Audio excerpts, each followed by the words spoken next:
Narito ang mga pinakamainit na balita ngayong tanghali. Isang pulis sinaksak ng kapwa pulis habang nag-aalmusal sa loob ng Campo Crame. Hepe ng Bureau of Fire Protection, pinasisibak 20 matataas na opisyal kakasuhan dahil sa iba't ibang anomalya. Tanker truck tumagilid sa Magsaysay Boulevard sa Maynila. Kargang glucose tumagas. Ilang rider sumemplang.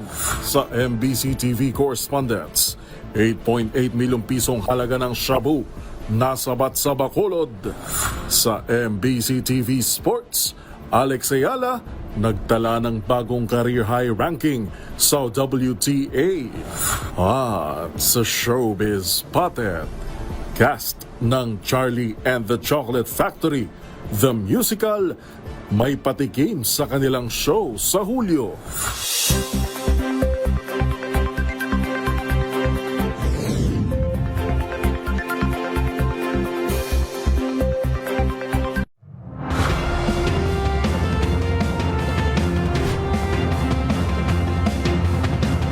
Bawat balita, makabuluhan. Bawat kwento, makapangyarihan. Boses ng Pilipino para sa Pilipino. Live mula sa MBC TV Studio. MBC TV Network News.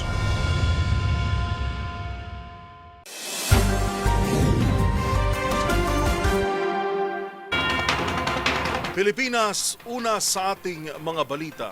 Literal na binackstab ng isang pulis ang kapwa niya pulis sa loob mismo ng tanggapan ng pambansang pulisya sa Campo Crame.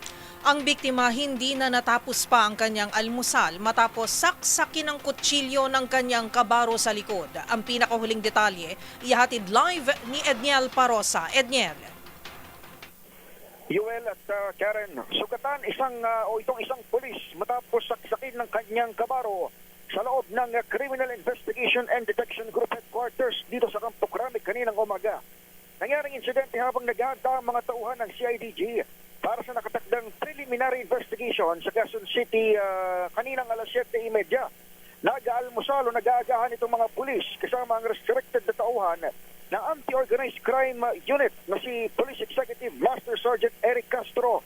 Nang bumunot ng kitchen knife ang kapwa restricted na si Police Senior Master Sergeant Michael Camilo. Tinangkapang pumalag ni Castro at inakap si Camilo pero natarakan na siya ng patalim sa kanyang likuran. Isinugod sa PNP General Hospital ang biktimang patuloy na inobserbahan sa ngayon dahil sa tinamong blood loss. Kagad namang inaresto si Camilo, naharap sa Administrative Criminal Investigation habang dinala na sa forensic group ng PNP ang ginamit niyang patalim. Napatid na parehong kasama sina Castro at Camilo sa mga sinibak dahil sa pagkawala ng 13 milyong pisong halaga ng pogo money sa lalawigan ng Bataan. Wala rito sa Campo Crame, ako si Edniel Parosa, DZRH. Una sa Pilipinas, una sa Pilipino. Maraming salamat, Edniel Parosa, nag-uulat live mula sa Campo Crame.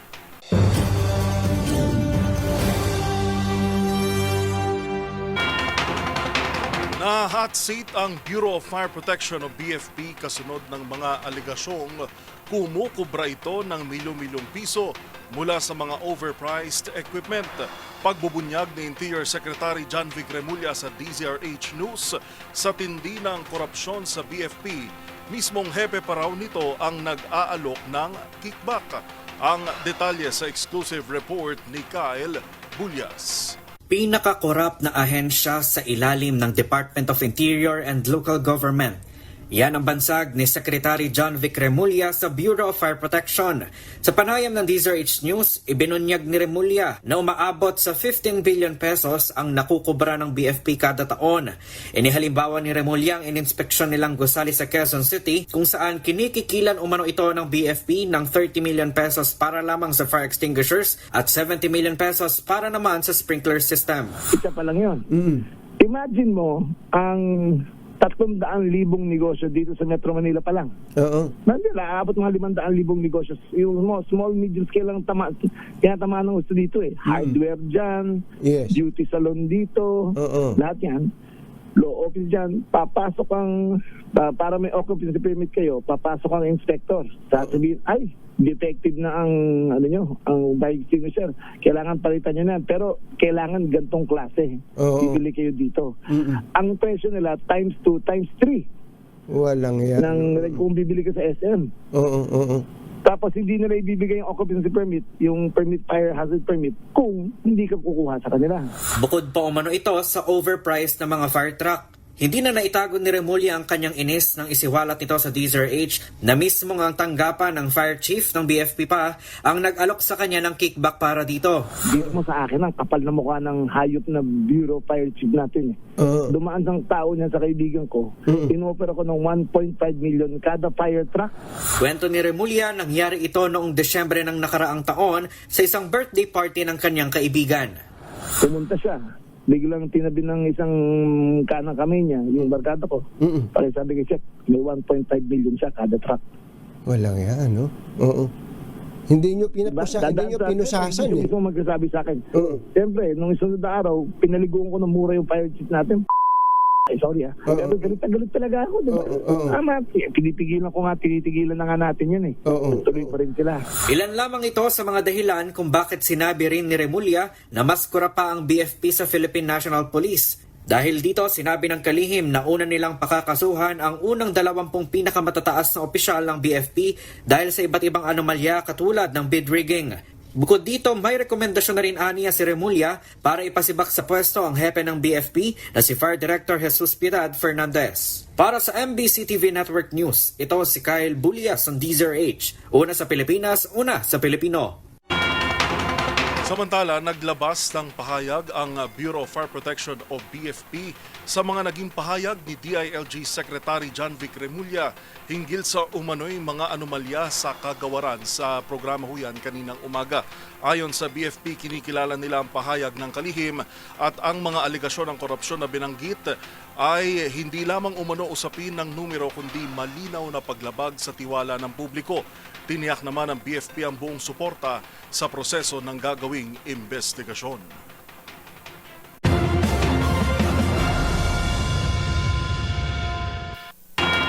Samantala, nag-ala skating rink naman ang westbound lane ng Ramon Magsaysay Boulevard kung saan sunod-sunod na sumemplang ang mga motor. Ito'y matapos tumumba ang isang tanker truck na naglalaman ng mga sangkap sa paggawa ng candy. Narito ang report ni Boy Gonzales. Nagdulot na matinding pagsikip ng daloy ng trapiko sa westbound lane ng Ramon Magsaysay Boulevard ang pagtagilid o pagtumba ng isang tanker truck kanina madaling araw ng Martes. Nangyari ang insidente pasado alas 5 na umaga matapos manang mawala ng kontrol ang driver ng tanker truck na galing sa NLEX sa connector habang papakanan sa nabanggit na kalsada. Ayon kay Edward Gonzales, head ng MMDA Road Emergency Group, agad rumesponde ang kanilang mga tauhan subalit natagalan ang clearing operation dahil umaabot sa umigit kumulang sa 30 tonelada ang bigat ng tanker truck. Kinakailangan pang gumamit ng forklift at crane upang maitayo at maialis ang sasakyan. Tumulong din sa operasyon ang mga tauhan ng Manila Disaster Risk Reduction and Management Office, Bureau of Fire Protection Manila at Manila Police Sub-District. Nabatid na tumagal sa kalsada ang kargang sangkap sa paggawa ng candy dahilan upang madulas at sumemplang ang ilang motorcycle rider. Ayon sa MMDA, nasa maayos namang kalagayan ang mga ito. Samantala, hindi naabutan sa lugar ang driver at painante ng tanker truck. Asa na po yung driver? Wala na po, umalis na po. Iniwan na po yung truck namin. Iniwan lang yung truck, ipainante niya? Wala rin po eh. Wala rin? Wala rin po. Bandang alas 9 na umaga nang tuluyang maitayo at maigilid ang nabanggit na sakyan dahilan upang unti-unting lumuwag ang daloy ng trapiko. Para sa MBC TV Network News, ito si Boy Gonzales, una sa Pilipinas, una sa Pilipino.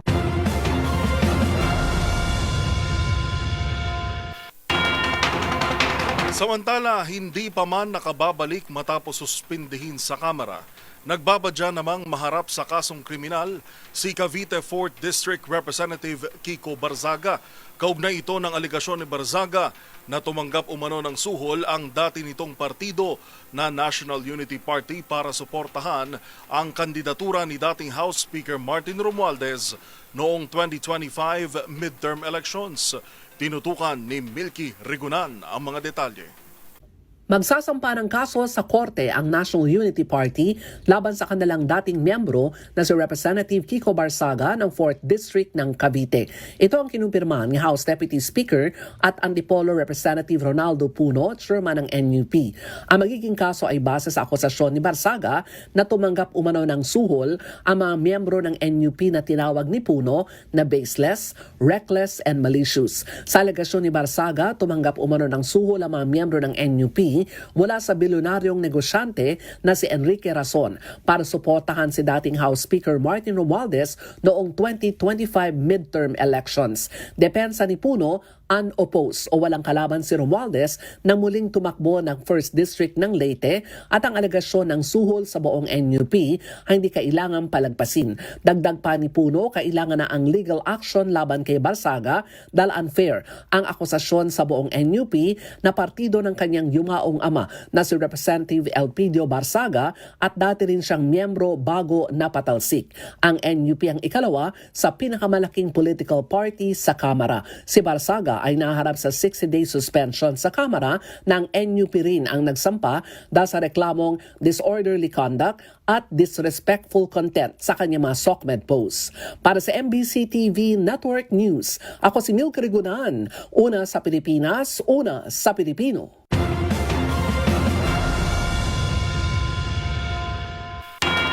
Dumating na si Pangulong Ferdinand Marcos Jr. sa United Arab Emirates para sa kanyang working visit. Ayon sa Malacanang, 11:09 ng gabi kagabi lumapag ang eroplano ng Pangulo sa Abu Dhabi. Sinalubong ni UAE Ministry of Foreign Affairs Minister of State Said bin Mubarak Al-Hajeri ang Pangulo at ang delegasyon ng bansa. Lalahok si Pangulong Bongbong Marcos sa Abu Dhabi Sustainability Week na layong isulong ang aksyon para sa sektor ng enerhiya, finance, technology at society. Ito ng ikalawang working visit ni Pangulong Bongbong Marcos sa UAE magmula noong kanyang inaugural visit noong November 2024.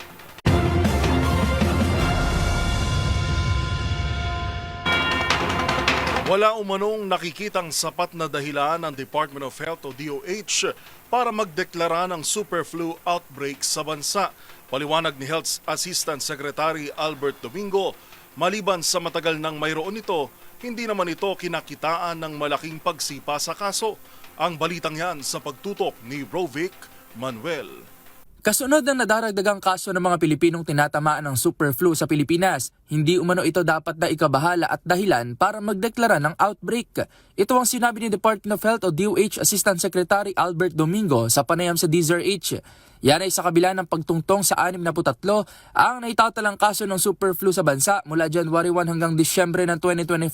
Ayon kay Domingo, ang super flu ay hindi na bagong sakit at isang variant lamang ng influenza A virus na nagdudulot ng trangkaso. Yung virus na yan, lumang sakit na po yan.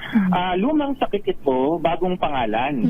Kasi ang mga virus ng influenza ng trangkaso, ganyan talaga sila. Every year, nagpapalit sila ng anyo. Kaya tayo merong bakuna sa trangkaso kada taon. Nagpapalit yun. Pero hindi sabihin na dapat maalarma. Dapat lang, alerto tayo dahil nga yung mga nakatatanda, sila po yung mas mahina ang resistensya, lalo na yung ating mga bedridden, saka yung ating mga batang-bata. Paglilinaw nito, hindi tumataas ang kaso ng super flu at sa katunayan, lumalabas sa datos na pang-apat lang ang variant na ito na tumatama sa ilang individual mula sa iba't ibang variants na mayroon ng influenza A at walang naitala na nasawi mula dito. Yung ating ILI, influenza-like illness o yung malatrangkasong sakit, ang nabilang natin as of December 27 ay 181,130 nationwide. Ang sequence, ibig sabihin nakita natin na subclade K or super flu ay 63 lamang.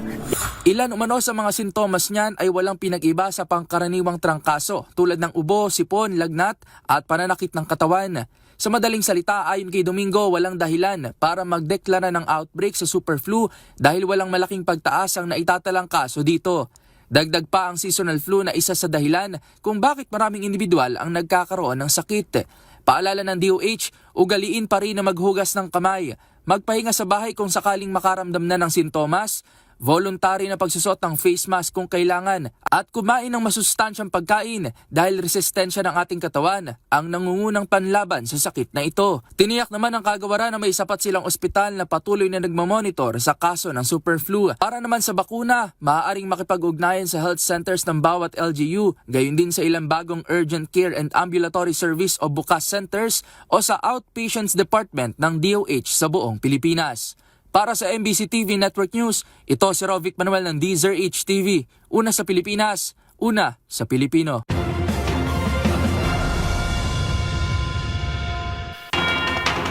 Samantala, nakapagtala ng panandali ang pagbuga ng lava sa summit crater ng Bulkang Mayon kaninang 1:39 ng umaga. Ayon sa PHIVOX, tumagal o anong Bulkang Mayon? Ayon sa PHIVOX, tumagal ng halos 35 seconds ang short-lived lava fountain na may taas na 100 metro. Nananatiling alert level 3 sa Bulkang Mayon.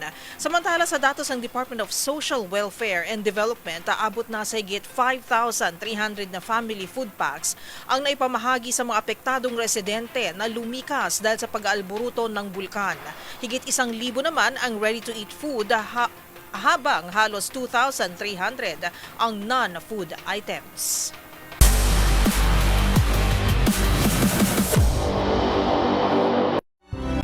Sa mundo ng tennis, nakapagtala ng panibagong career high ranking ang Filipina tennis star na si Alex Ayala sa World Tennis Association o WTA.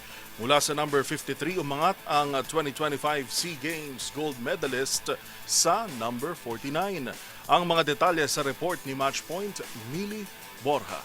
Magandang simula ng taon ang naitala ni Filipina tennis star Alex Ayala matapos umangat ng 4 na pwesto sa pinakabagong Women's Tennis Association rankings mula number 53 patungong career high number 49. Nalampasan ni Ayala ang dati niyang personal best na number 50 na naitakda noong huling bahagi ng 2025. Nangyari ang naturang pag-angat matapos ang kanyang malakas na kampanya sa ASB Classic sa Auckland, New Zealand, kung saan nakarating siya sa semifinals ng singles at doubles sa WTA 250 tournament. Ito ang kauna-unahan niyang torneo para sa 2026 season at bahagi ng kanyang paghahanda para sa Australian Open. Sa singles, natalo si Ayala sa semifinals ni Xin Yu Wang ng China sa isang halos 3 oras na laban. Umangat din si Wang sa WTA rankings mula number 57 patungong number 43 matapos makarating sa finals ng torneo. Sunod na lalahukan ni Ayala ang Kuyong Classic sa Melbourne, isang exhibition tournament na gaganapin mula January 13 hanggang 15, bago ang pagsisimula ng Australian Open sa January 18. Sa Kuyong Classic, makakatapat ni Ayala sina Donna Vekic ng Croatia, Priscilla Hon ng Australia at former world number 5 na si Daniela Hantuchova. Para sa MBC TV Network News, ito si Mili Borja ng DZRH TV, una sa Pilipinas, una sa Pilipino.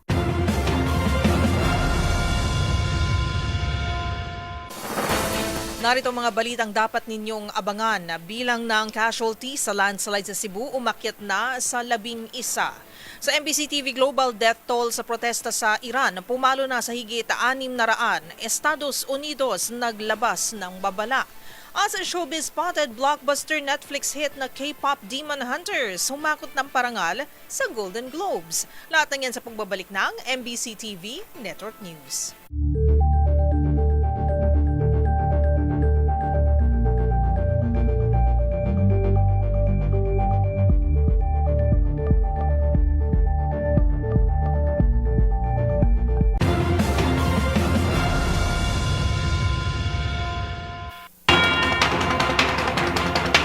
Paghahakot pagkakahakot ng bangkay ng isang ginang kaninang madaling araw, lumobo na sa 11 ang bilang ng nasawi sa pagguho ng Binaliw landfill sa Cebu. Patuloy namang iniimbestigahan ang tunay na dahilan sa likod ng trahedya. Narito si Dustin Bayog. Umakyat pa sa 11 natatalang nasawi sa malagim na pagguho ng landfill sa Barangay Binaliw, Cebu City. Mag-alas 3 kaninang madaling araw, na-recover ang 58 na ginang na siyang pinakabagong naitalang namatay. Dahil dito, 25 pang patuloy pang hinahanap ng search and rescue team, habang 18 pasyente pa ang naka-admit pa rin sa paggamutan. Sa panayam kay Cebu City Councilor Dave Tumulak, pahirapan pa rin ang rescue operation dahil sa malalang sitwasyon sa landfill at iniwasan na pagkakaroon muli ng pagguho. Kasi po, napakahirap itong landfill, lalo na itong ground zero. Kasi malalagay pong bakal, yung mga beams, saka yung mga basura nandun sa ilalim. Lalong-lalo na yung amoy na tao. So, may methane na, presence of methane sa ilalim. At saka yung mga rescuers natin, kailangan hindi gaano exposed doon sa loob. Kailangan lalabas sila, papasok naman ulit yung mga bagong mga rescuers. Yun po yung interval natin sa rescue operation. Sa kabila nito, umaasa na rin na magtutuloy-tuloy ng paghanap sa iba pang nawawala na nakikitang matatapos sa loob ng 2 linggo. Kasunod dito, patuloy ring inaalam ang dahilan ng pagguho ng landfill na ayon sa inisyon ng investigasyon ay dahil sa ground shaking at sa mapagulan na naranasan sa lugar noong Nobyembre. Magsasagawa na rin ng investigasyon ang Department of Environment and Natural Resources o DNR at inasang bibisita na rin si Pangulong Bongbong Marcos. Tiniyak na rin ng konsehal ang mga tulong para sa mga biktima at mga naulilang pamilya ng mga nasawi gaya ng pag-deploy sa mga social worker at mga psychiatrist. Nagbabota rin ng ready-to-eat na pagkain ang Department of Social Welfare and Development o DSWD Eastern Visayas para sa mga pamilya sa lugar. Kung mababati January 8, natabunan ng abot sa 50 sanitation workers nang gumulantang pagguho ng gabundok na basura sa landfill na tinatayang nasa 20 palapag ang taas. Sa ngayon, indilipat na sa Barangay Polog Landfill sa Konsolasyon ang pasamantala pagtatapon ng basura ng Cebu City na ayon sa konsehal ay abot sa 500 tonelada ang naiipong basura kada araw. Para sa MBC TV Network News, ito si Dustin Bayog ng Deezer HTV. Una sa Pilipinas, una sa Pilipino.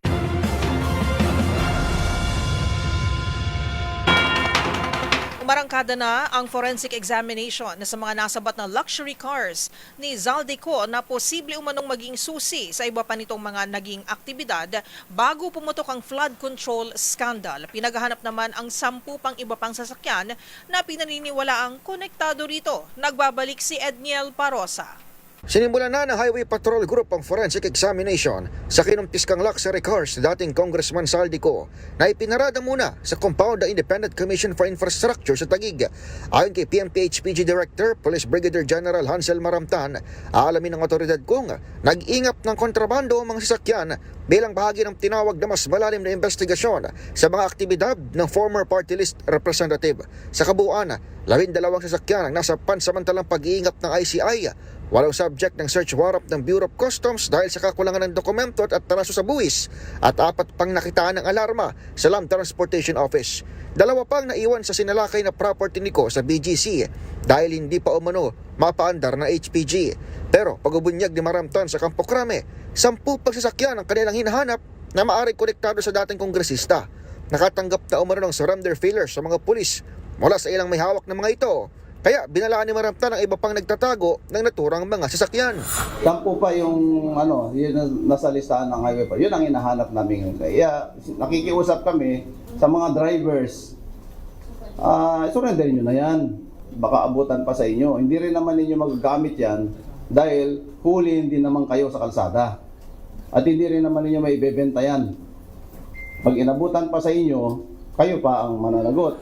Nanindigan ng general na legal ang kanilang pagsamsam sa mga sasakyan at sinabi mismong mga tauhan sa kampo ni Ko ang nagsuko sa kanila ng naunang mga susi. Para sa MBC TV Network News, ako si Edniel Parosa ng Deezer H.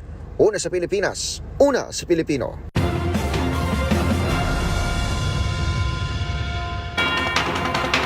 Wala pa ring bagong mga commissioner ang Independent Commission for Infrastructure o ICI na nag-iimbestiga sa anomalya sa flood control. Ito'y kahit pa noong 1 taon sunurang nagbitiw sina dating DPWH Secretary Babe Singson at Rosana Fajardo. Iginit naman ng komisyon na patuloy lang sila sa kanilang trabaho, kabilang ang pagbawi sa ill-gotten assets sa kabila ng umano'y nakatakdang pagbuwag sa kanila sa Pebrero 1. Muling iginiit ng ICI o Independent Commission ang commitment nito sa pakikipagtulungan sa mga ahensya ng gobyerno para mabilis na ma-recover ang mga ninakaw na asset at pera ng taong bayan.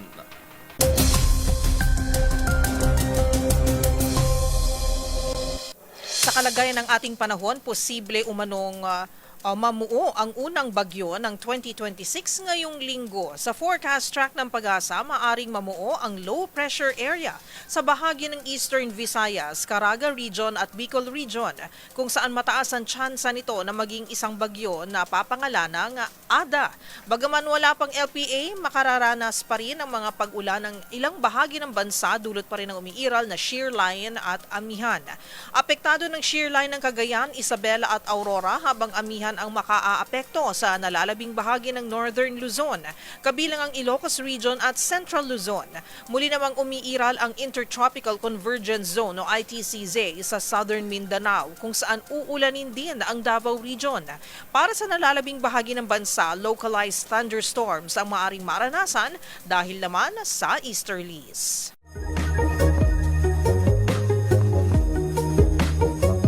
Marahil isa na sa exciting part ng pag-graduate natin ng senior high school ay ang pagpili ng college o university na ating papasukan. Pero alam nyo ba na may isang universidad sa buong Pilipinas na itinuturing na pinakanaunang universidad sa buong Asya? Alamin na this, ano nga ba ang pinakalumang universidad sa buong Asya? Ang Colegio de Nuestra Señora del Santísimo Rosario o mas kilala na ngayon bilang University of Santo Tomas o UST ay itinatag noong April 28, 1611. Original itong itinayo sa loob ng World City of Manila o Intramuros. Binansagan itong oldest in Asia dahil ang UST ang may tuloy-tuloy na operasyon sa loob ng mahigit 400 years nang hindi nagsasara ng permanente. Noong 1645, opisyal itong itinaas ni Pope Innocent X bilang isang ganap na universidad, ang kauna-unahan sa buong rehiyon ng Asya. Kinilala itong Pontifical University at the Catholic University of the Philippines, mga titulong iilan lamang na universidad sa mundo ang nagtataglay. Napagdaanan nito ang dalawang digmaan at noong World War II nga, ginawang internment camp ang campus ng mga Hapon. Ngunit napanatili itong matatag at muling nagbukas para sa mga mag-aaral pagkatapos ng digmaan. At fun fact, alam nyo ba na sa loob ng 4 na siglo, dito na nag-aaral ang mga pambansang bayani gaya ni na Dr. Jose Rizal, Emilio Jacinto, Marcelo H. Del Pilar at Apolinario Mabini. Gayon din ang 4 na naging presidente ng Pilipinas na sina Manuel Luis Quezon, Sergio Osmeña, Jose P. Laurel at Diosdado Macapagal.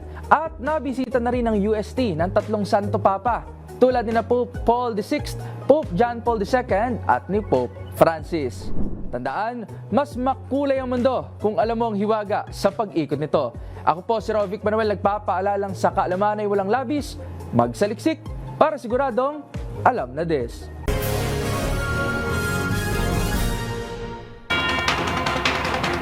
Pumasok na sa ikatlong linggo ang nagpapatuloy na kilos protesta sa Iran kung saan umakyat na sa 650 ang bilang ng mga nasawi. Kaugnay nito, nagbabalak na si US President Donald Trump na magpataon ng karagdagang 25% na taripa sa lahat ng bansa na magtatangkang makipagtulungan sa Iran. Ang mga balita mula sa ibayong dagat tinutukan sa Global Headlines Report ni James Galange.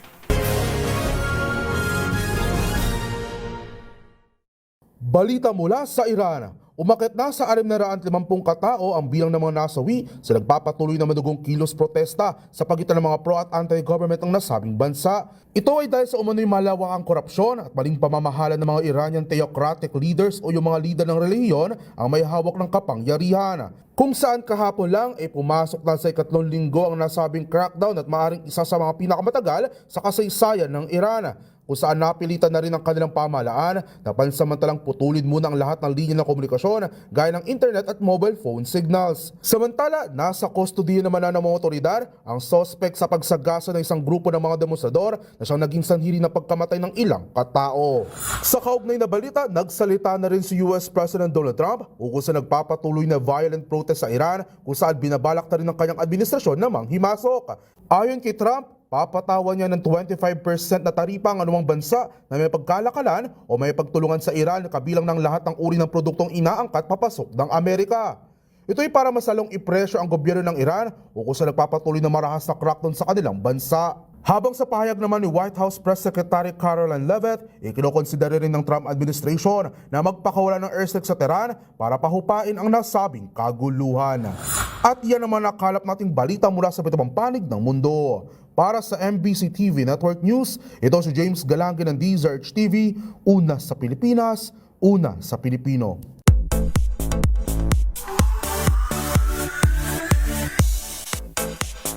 katatapos lang na Golden Globe Awards sa Los Angeles, California ang global sensation na K-pop Demon Hunters.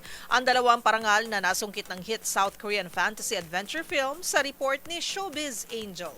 Nagkaroon ng golden moment sa nagdaang 83rd Golden Globe Awards ang hit South Korean film na K-pop Demon Hunters. Ang pelikula ay tinanghal bilang Best Animated Motion Picture at Best Song Motion Picture para sa kanilang viral hit na Golden. Sa acceptance speech nga ng singer-songwriter na si EJ, I just want to say this award goes to people who've had their doors closed at them, and that I can confidently say rejection is redirection. And so never give up. And it's never too late to shine like you were born to be. si EJ ang singing voice ng karakter na si Rumi. Kasama niya sina Roy Ami at Audrey Nuna sa fictional girl group na Huntrix sa pelikula. Ang K-pop Demon Hunters ang may hawak ng titulo bilang most watched Netflix film of all time. Samantala sa Pebrero naman nakatakdang ganapin ang Grammy Awards kung saan nominado naman sa 5 kategorya ang naturang fantasy adventure film. Sa 2029, inaasahang may lalabas ang sequel ng global sensation na K-pop Demon Hunters.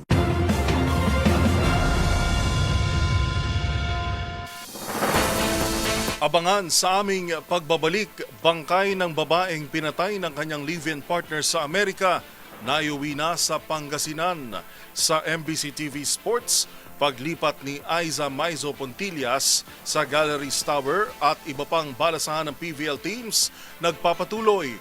At sa Hoy Bawal Yan, batas na nagpaparusa sa red tape sa gobyerno. Alamin, yan at marami pang iba sa pagbabalik ng MBC TV Network News.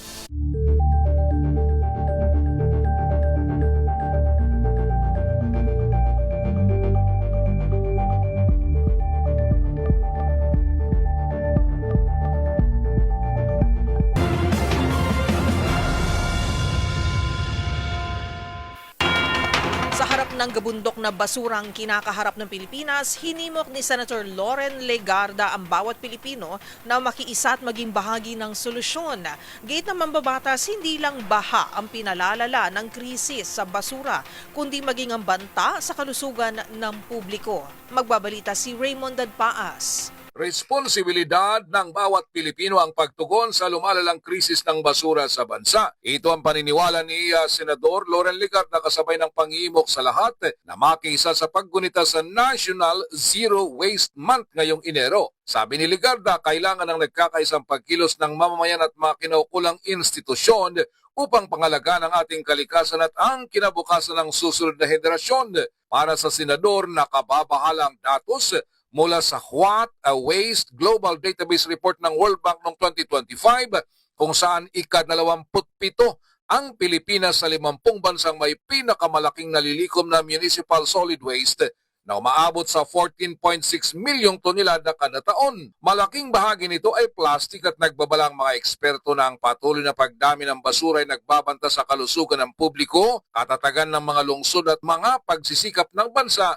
sa pagtugon sa pagbabago ng klima. Noong Hulyo 2025, nakalikom ang Metro Manila Development Authority ng mahigit na 600 tonelada ng basura sa buong National Capital Region. Binigyang din ni Legarda na ang maling pamamahala ng basura ay tuwirang pagpapalala ng baha at panganib sa sakuna. Ang pagbaha hindi lamang usapin ng ulan, ito ay pinalala ng basurang bumabara sa ating mga ilog at estero. Matagal nang umiiral ang kanyang inakda na Republic Act No. 9003 ang Ecological Solid Waste Management Act, ngunit hindi na ipatutupad.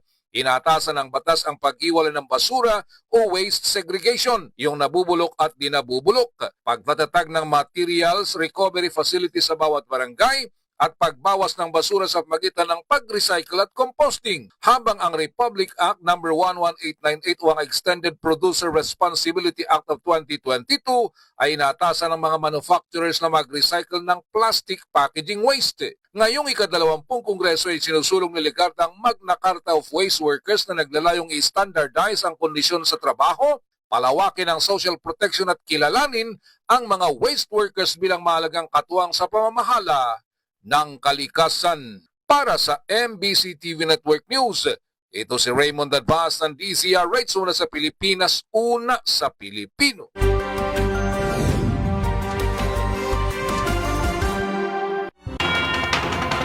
Samantala, nasabat naman sa Bacolod ang aabot sa 8.8 milyong pisong halaga ng illegal na droga. Yan at ang iba pang rumarapidong balita mula sa probinsya, hatid ng iba't ibang istasyon sa ilalim ng MBC Media Group.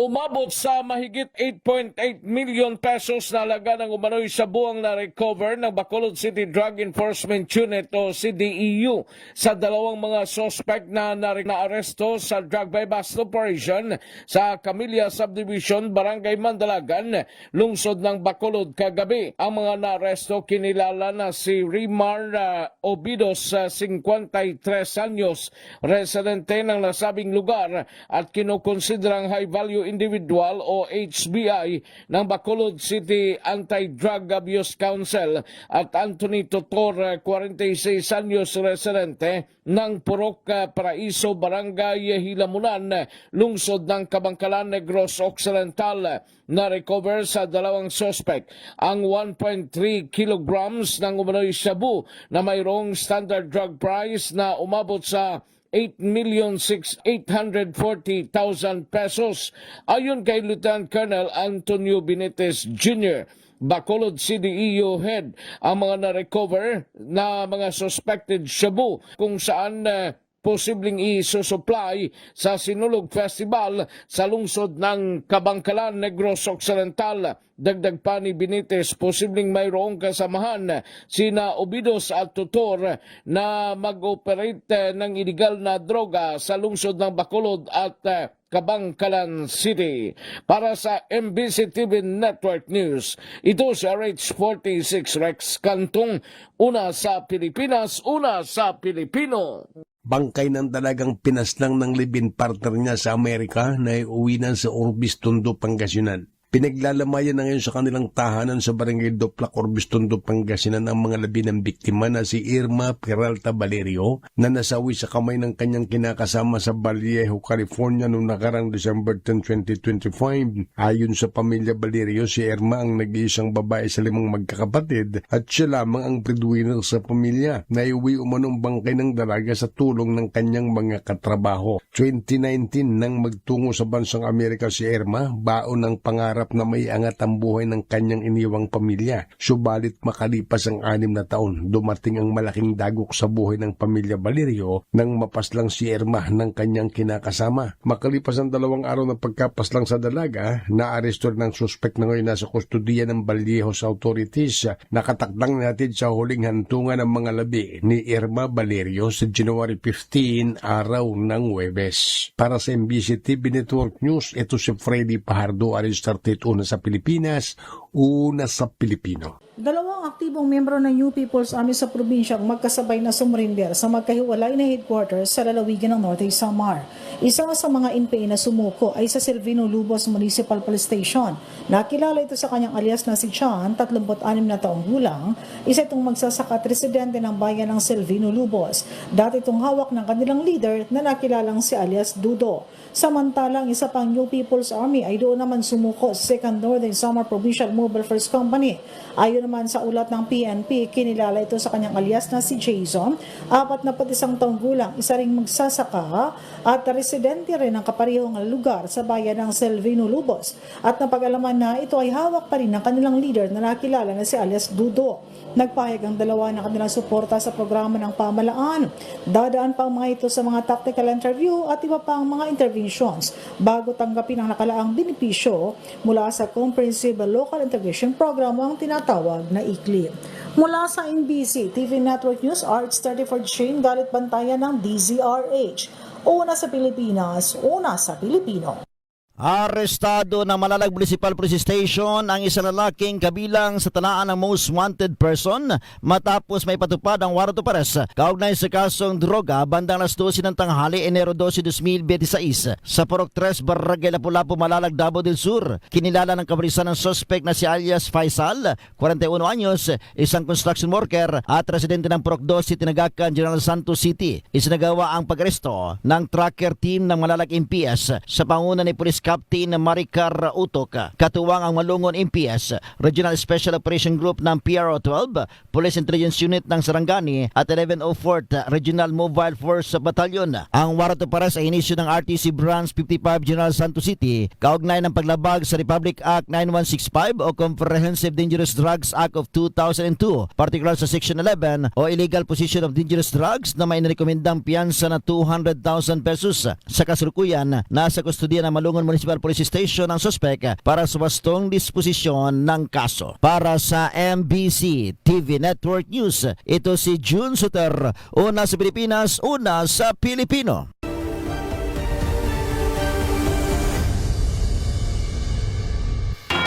Nag-viral kamakailan ng vlogger na si James Deacon na makaraang tiketa ng kanyang anak dahil sa paglabag sa batas trapiko. Ito'y matapos niyang ireklamo ang 15 araw na deadline na ibinigay ng Land Transportation Office o LTO, kung saan lampas kalahati sa mga ito ay saklaw ng holiday o ng weekend. Isang malinaw na halimbawa ng red tape.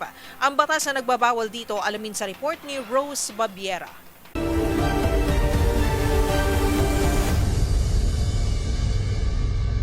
Nalagay sa sentro ng atensyon ng Land Transportation Office o LTO matapos mag-viral ang reklamo ng vlogger na si James Deacon kaugnay ng paglabag ng kanyang anak sa batas trapiko.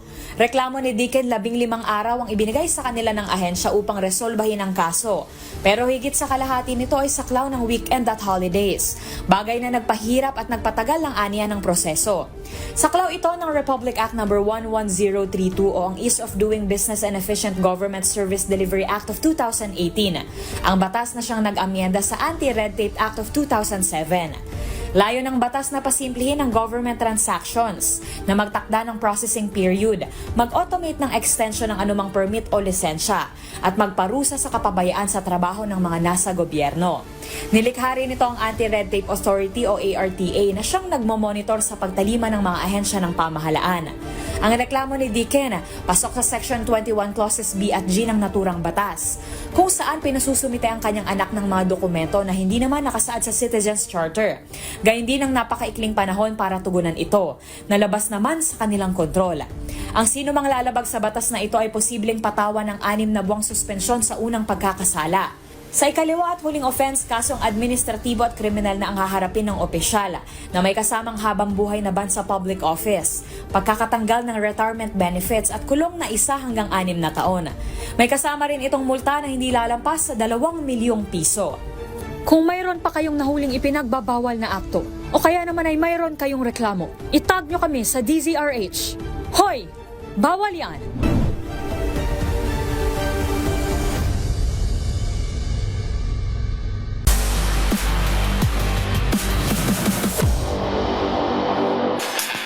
Sa mundo ng volleyball, maglalaro para sa Galleries Tower ang veteranong spiker na si Aiza Maizo Pontillas bilang bahagi ng malakihang roster shake-up sa 2026 PVL All-Filipino Conference. Samantala, nagpalakas din ng line-up ang Akari matapos kunin ng ilang manlalaro bilang paghanda sa 2026 season, habang target ng Chargers ang kanilang unang PVL title.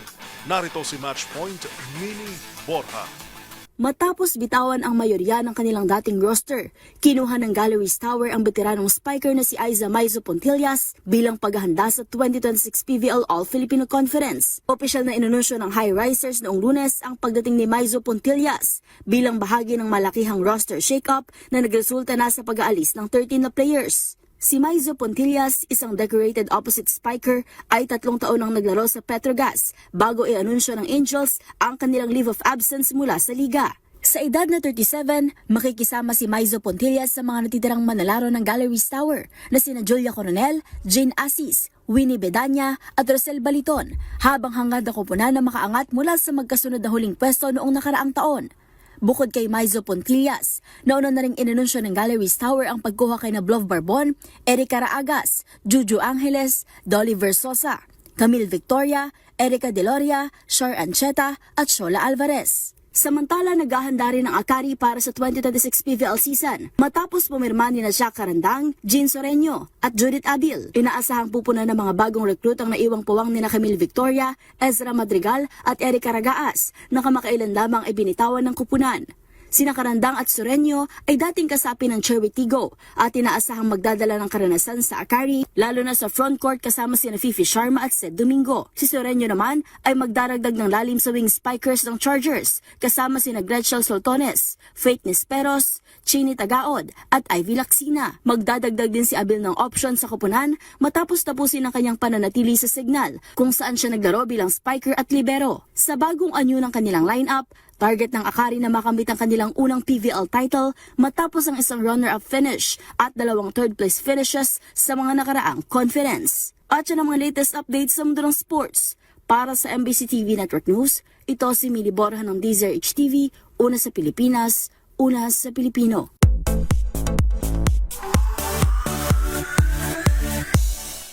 Ito naman para sa theater fans. Matapos ang matagumpay na show sa Shanghai, China, sa Pilipinas ang mandadali ng immersive theatrical world of pure imagination ng Charlie and the Chocolate Factory. Ang sweet treat ng mga bida bago ang magiging pagtatanghal sa Hulyo sa report ni Showbiz Angel. We'll begin with a spin, traveling Yan ang patikim para sa first ever Manila run ng Charlie and the Chocolate Factory The Musical na arangkada mula July 8 to July 26 sa The Theater at Soler. Ang iconic character ni Willy Wonka gagampanan ng American stage actor na si Daniel Plimpton. At para sa espesyal na pagtatanghal sa bansa, revelation niya. There's a moment in the show where I get to pick. He's taken a drink of alcohol by accident, and then I just sing whatever I want in that moment. So I'm excited to learn a song from the Philippines to put in that moment. Jacob Collier was just here, and he sang Anak? Anak? Is that a good song? Should I learn that? Okay, I'll learn that, and then you'll hear that. You'll hear that here. Makakasama niya rin dito si Cohen to Kathleen na bibida naman bilang si Charlie Bucket. First big production, and I gets to be here in Asia with all of you guys, so I'm very happy about that. Whenever I got the role, I just felt so happy, and it's just, that would be my golden ticket moment, being able to get casted into this role and play Charlie Bucket for you guys. Bukod sa pangmalakasang special effects, eye-popping visuals, new music at syempre, iconic songs mula sa classic 1971 film gaya ng Pure Imagination, The Candyman at I've Got a Golden Ticket, kaabang-abang din ang anilay Real Chocolate sa production. Para sa tickets, sa arangkadang general ticket selling simula January 17 sa Ticket World.